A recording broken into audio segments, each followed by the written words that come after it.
So yan guys, what's up? And shoutout sa lahat ng mga nandyan mga bossing. So this video is ipapakita ko sa inyo yung pinaka nagustuhan ko dito sa Forsaken Legacy. At ayan na nga ang Auto Combat. So ano nga ba nagagawa dito ng Auto Combat? Auto Combat guys is pwede nyo iwan yung character nyo habang nagpapalevel at nagpa-farm. So kahit na wala kayo sa computer mga bossings, basta iset-up nyo lang siya. Talagang napakalaking tulong mga bossing. Kahit matulog ka, kahit nasa work ka, or kahit naglilinis or sumayo ka, is kayang-kaya at basta may auto combat. So dito ipapakita ko sa inyo mga bossing kung ano nga ba ang meron dito sa auto combat.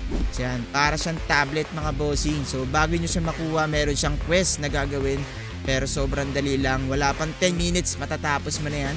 And after that na makukuha mo yan, meron ka ng auto combat. So dito guys, auto combat 24/7 or unlimited auto attack.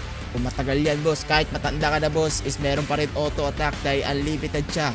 Meron kayong makikita dyan ng mga auto paths, attack skills, pop items, monster selection, items pickup selection, teleport, at iba pa mga bossing. So dito guys, ituturo ko sa susunod ang full guide nito. So ayun guys, sa lahat ng mga wala pang mid-rate server at naghahanap ng mid-rate na bago pa lang at fresh at wala pang 1 month, ito na para sa iyo, Forsaken Legacy. So yan.